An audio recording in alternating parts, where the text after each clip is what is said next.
Hi everyone, this is Koinzell here. So today I'm going to bring you the last Yoimiya math video that I'm going to do before Yoimiya is released. So basically, this is video number 5 and we're going to talk about comparing attack percent goblet versus pyro damage goblet.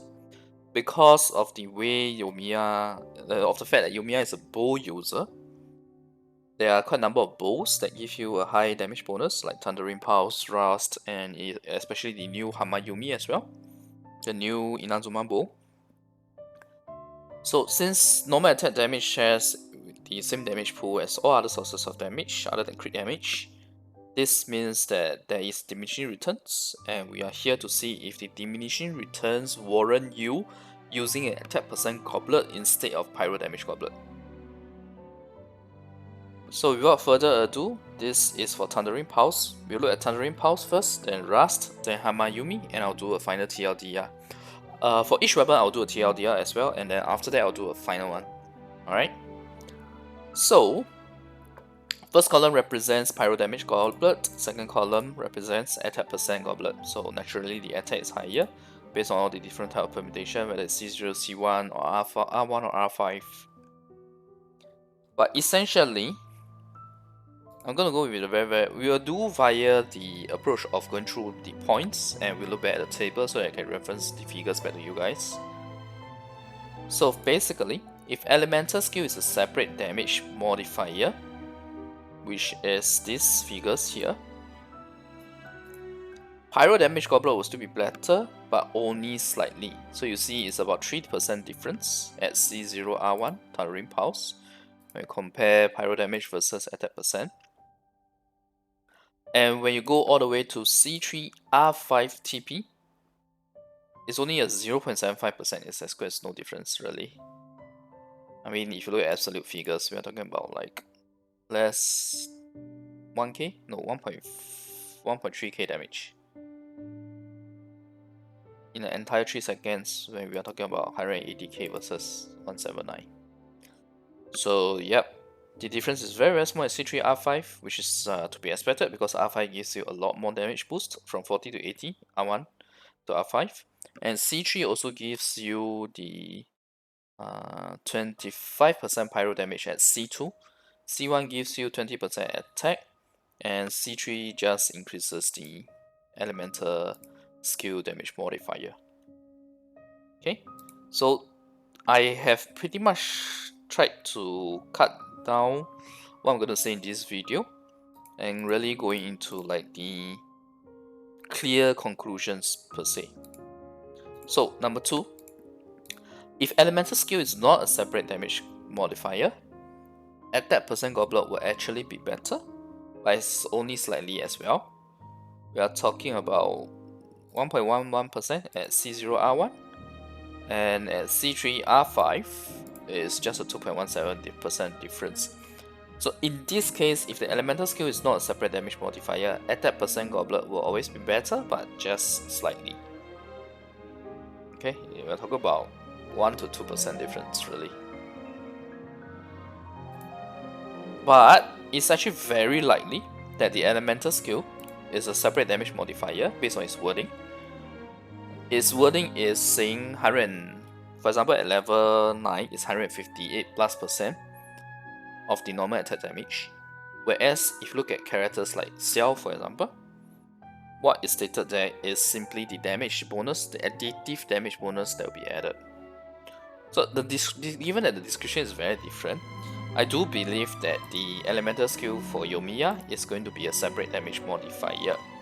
So Pyro Damage Goblet will definitely still be slightly better in that case, right? But here's the silver lining. I can call it a silver lining, you can call it an important point to note. Either way, the above comparison figures, all these figures, assume equally well-rolled Pyro Damage and attack percent goblets. But in reality, it's easier to get a good attack percent goblet over a good pyro damage goblet, right? Especially since we are talking about Inazuma. We are only in the very first version of Inazuma.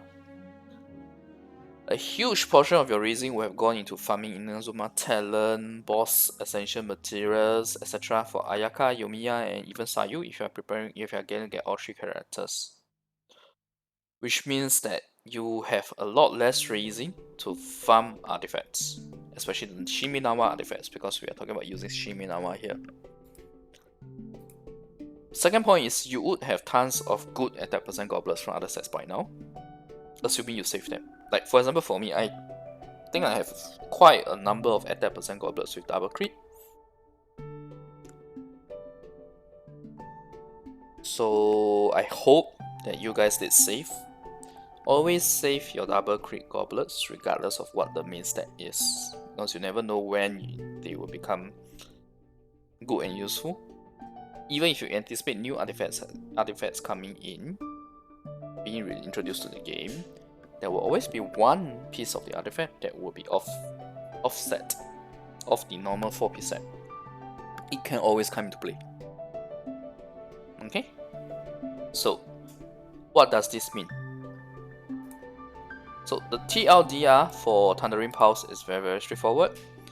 If you have an attack percent goblet that is better than the Pyro damage goblet, especially in terms of crit rolls, it will be better than the Pyro goblet. Why? Because we said that Pyro damage is better, but only slightly, assuming it's a separate damage modifier. So with that slight difference, if you have an attack percent goblet that is doing much better, giving you, say for example, 20 plus crit damage, versus a Pyro damage goblet that is really not that good, because for me, I don't know whether I'm lucky, but I do believe it's much harder to get damage goblets, especially with good rolls, and the specific elemental damage that you want on top of that. However, if equally well rolled between the 2 type of artifacts, the 2 type of goblets, the Pyro damage goblet is going to be better. Even though there's so many damage bonuses for Yoimiya from her artifact as well as her bow, and also her elemental skill, but elemental skill we are expecting that it's a separate damage modifier, so that's not so bad. So this is the TLDR. If you have an attack percent goblet that is better, use it. If the rolls are equally good or equally bad, depending on how it is, Pyro damage goblet will be better. Okay, so that is for Thundering Pulse. Now let's talk about Rust needs, because I have to do this. I have to talk about different weapons, because with different attack, especially the base attack as well as attack percentage, substats, etc., the threshold of the diminishing return for damage bonus can move accordingly, because at the same time, there's also a diminishing returns for attack percent for your attack as well. Okay, so this is Rust. You know I'm going to talk about Rust because Rust has such a nice effect, right?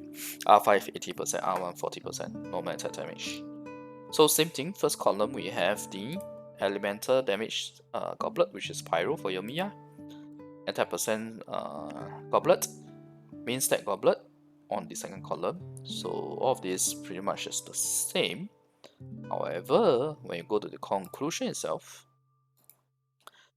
if elemental skill is a separate damage modifier, Pyro damage is slightly better, but difference will be bigger than the Thundering Pulse, since you have a lower overall attack with Rust. So that's why the big difference is bigger. We're talking about 4.3% difference at C0R1 Thundering Pulse versus just a 0.99% at C3R5 Thundering Pulse. So what does this mean? I'll get to that shortly. If elemental skill is not the separate damage goblet, attack percent goblet will only be better if you're using R5 Rust, and it's very slightly 1.6%, 1.92%, which is here and here. So why? Because Rust, R1 Rust only has 40% damage, coupled with Shiminawa with the low attack, you don't get enough to justify attack percent goblet over elemental damage goblet, even when it's not a separate damage modifier. Which means that you have to add the 58%, 58+% from level 9 elemental skill into the damage pool. Now, the rest of it is pretty much the same. Everything else here remains the same, where we just talk about it's pretty much the same thing as the Thundering Pulse. The only difference here is that the percentage variance is bigger, but it's not big enough to change the conclusion of the TLDR. So for Rust, it's very straightforward. It's the same as Thundering Pulse. If you have an attack percent goblet that's better than the Pyro damage goblet in terms of the rolls, especially crit rolls, it will be better than the Pyro goblet, and you should use the attack percent goblet. If equally well rolled, Pyro damage goblet will be better. Okay, let's talk about Hamayumi. Hamayumi is the one where there is a difference from that of Thundering Pulse. And oh dear, wait, let me just. Okay, sorry, I did not set up the flow correctly for the points at the bottom. But Hamayumi, I'm not going to go into too much detail of it. I already covered all the details about it previously. Same setup, we have the Pyro Goblet versus the attack percent Goblet. I'm not going to look at the ER sense build here. I already covered that in the Hamayumi math guide. We'll just solely look at attack percent. In fact, what we'll look at is the option 2, Hamayumi working with attack sense, but we are also using the burst.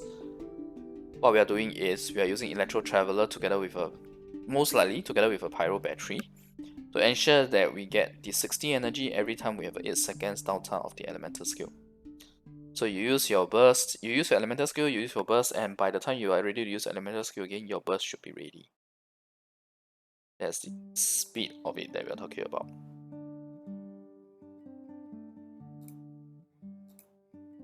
Although the burst cooldown might result in a longer downtime for this. Burst cooldown is 15 seconds. Yeah. And it lasts for 10 seconds, so you have an additional 5 seconds. Okay? But if you have C1 Yoimiya, then the downtime is 1 second, which wouldn't make a difference. Once you switch your character in and out, that is done. Alright, now let's go and talk about Hamayumi's conclusions or findings. As Hamayumi has a lower normal attack bonus than Rust or TP, plus on top of that you can't use Shiminawa, you just can't use Shiminawa with Hamayumi. It just completely does not work, the effect.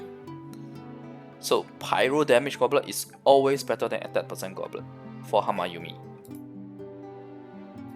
Now, if the elemental skill is not a separate damage modifier, the previous TLDR for Rust and TP holds. I repeated it twice already, I'm not going to repeat it again. You guys should know what it is by now if you've been watching. And anyway, I'll repeat everything again at the final TLDR anyway. Now, like I've been saying in this video, it's very likely that the elemental skill is a separate damage modifier based on its wording. Thus, Pyro damage goblet is better. And the Hamayumi has the biggest percentage difference. We are talking about 7% at C0R1 and 4.37% at C0R5. So TLDR for Hamayumi, Pyro damage goblet is better than attack percent for Hamayumi unless you have an attack percent goblet that is much better than your Pyro damage goblet. So the difference here is the much better compared to the previous two weapons. So that's TLDR for Hamayumi. Now, just for the sake of people who skip all the way to the final TLDR, I'm going to just do a quick run through and finalization of all three. So Thundering Pulse, basically, for both Thundering Pulse and Rust, if you have an attack percent goblet that is better than the Pyro damage goblet, especially in terms of crit rolls, it will be better than Pyro. Okay? It will be better for your Yoimiya to use the attack percent goblet. However, if equally well rolled, the Pyro damage goblet will still be better. But we're talking about really close rolls here. And the same holds true for Thundering Pulse and Rust. The only difference between Rust and Thundering Pulse is that Rust has a slightly bigger percentage difference, which means that your attack percent goblet needs to be slightly better compared to that of Thundering Pulse. I mean the difference. But the most important thing is that it's much easier to get a good attack percent goblet versus a good Pyro damage goblet. I'm sure you guys know by now if you have been farming the artifacts, yeah? For Hamayumi, the Pyro Damage Goblet is pretty much always better than the attack percent for Hamayumi, unless you have an attack percent goblet that is much better than your Pyro Damage Goblet. Okay, so in other words, for Rust and Thundering Pulse, if your attack percent goblet is better, use it. For Hamayumi, your attack percent goblet must be much better than your Pyro Damage Goblet. Otherwise, the Pyro Damage Goblet is still going to be better. Alright, so this is the simple TLDR for Yoimiya. Personally, I am still trying to farm for the Shiminawa. I'm still lacking one piece of Shiminawa, at least for Yoimiya. I actually have a very nice Hydro Shiminaya goblet for Chao, which is why I say I'm ready to test out Chao in the video comments for my previous Yoimiya math videos. So now, I just need one more piece of artifact, either the feather or the goblet, for me to be able to use 4-piece Shiminawa effectively for Yoimiya. So anyway, if you like the content, remember my video and click subscribe for more, yeah? The next math video, I'm probably gonna skip Sayu and do Bell. But before that, since in I think about 12 to 14 hours from now, for at least from the point of me making this video and uploading this video, the Yoimiya character demo should be out, or at least information on the banners, etc. So I'll probably be doing videos on this for the next 2 days, and then we will have Yoimiya live. We will do all the playtests, all the comparison, etc. So probably Bell math video will come sometime next week, at the end of next week, or the week after. Okay, thanks everyone for watching. Bye.